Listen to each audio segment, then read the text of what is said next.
ಅನುಭವಿಸಿದ್ದೀನಿ ನಾನು ಅನ್ನುವಂಥ ಮಾತನ್ನು ಮಾತಾಡಿದರು. ಮತ್ತು ಅದ್ರ ಜೊತೆಗೆ ಅವ್ರಿಗೂ ಈ ಸಲ ಜಿಲ್ಲಾ ಮಟ್ಟದಲ್ಲಿ ಅಂತ ಹೇಳ್ಕೊಳ್ಳೋಂಥ ಸಪೋರ್ಟ್ ಸಿಗಲಿಲ್ಲೇನೋ. ಸೌದಿ ಅವ್ರದ್ದಿದ್ದರೂ ಸಹ ಸೌದಿ ಮತ್ತು ಅವ್ರ ಜೋಡಿ ಯಶಸ್ವಿ ಆಗಿಲ್ಲ ಅಂತ ಮಾತ್ರ ಒಂದು ಮಾತು ಹೇಳ್ಬೇಕಾಗ್ತದೆ. ಯಾಕಂದ್ರೆ ಈ ರಿಸಲ್ಟ್ ಆ ರೀತಿ ನಮ್ಮ ಮುಂದೆ ಈಗದ.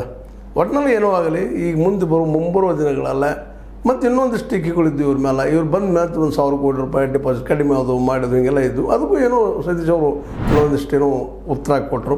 ಅಂದ್ರೆ ಒಟ್ಟಿನಲ್ಲಿ ಈಗ ಒಂದು ಮಾತು ನಾವಿಲ್ಲಿ ಗಮನಿಸಬೇಕಾಗಿದ್ದು, ಜಾರಕಿಹೊಳಿ ಇವತ್ತು ಗೆದ್ದಿದ್ದಾರೆ, ಆದರೆ ಮುಂಬರುವ ದಿನಗಳಲ್ಲೇ ಒಳ್ಳೆಯ ಆಡಳಿತ ಕೊಟ್ಟು ರೈತರಿಗೂ ಮತ್ತು ಅಲ್ಲಿ ಇನ್ಕಮ್ ಹೆಚ್ಚು ಮಾಡೋದು, ಅಂದರೆ ಬ್ಯಾಂಕಿನ ಇನ್ನಷ್ಟು ಅಭಿವೃದ್ಧಿ ದುಡ್ಡಿನ ದೃಷ್ಟಿಯಿಂದ ಅಭಿವೃದ್ಧಿ ಮಾಡಿದ್ರಪ್ಪ ಅಂದ್ರೆ ಈ ಅಪವಾದ ಹೋಗ್ಬೋದು ಮುಂದಿನ ದಿನದಲ್ಲೇ.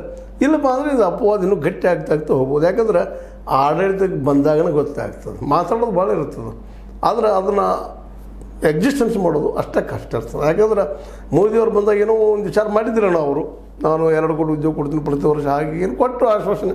ನಂತರದಲ್ಲಿ ಏನಾಯಿತು ನೋಡ್ತಾ ಬಂದಿದ್ದೀವಿ. ಇವತ್ತು ಯಾವ ಹಂತಕ್ಕೆ ಬಂದಂಥದ್ದು ನಮಗೆ ಬಂದಿದೆ. ಹಾಗೆ ಈ ಒಂದು 30 ತಿಂಗಳಲ್ಲೇ ನಾವು ಸತೀಶ್ ಅವರು ಹೇಳೋ ಆಧಾರದ ಮೇಲೆ ಈ 30 ತಿಂಗಳಲ್ಲಿ ಈ ನಮ್ಮ ಜೊಲ್ಲೆಯವರು ಏನೇನು ಮಾಡಬಹುದು ಅನ್ನೋದನ್ನು ಗಮನಿಸಬೇಕಾಗಿದೆ.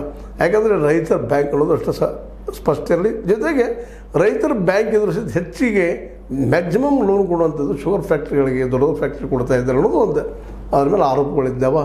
ಇರಲಿ, ಮತ್ತು ಶುಗರ್ ಫ್ಯಾಕ್ಟ್ರಿ ಅದು ಇಂಡಸ್ಟ್ರಿನ ಬೆಳಿಲದು. ಬಟ್ ಅದೇ ಕಾಲಕ್ಕೆ ರೈತರ ಮಾರ್ಕೆಟ್ ಬೆಳೆಸೋದಕ್ಕೆ ಈಗೆಲ್ಲ ಹಲವು ಚರ್ಚೆ ಮಾಡಿದ್ದೀವಿ ಅದನ್ನು. ಮತ್ತು ಇವತ್ತು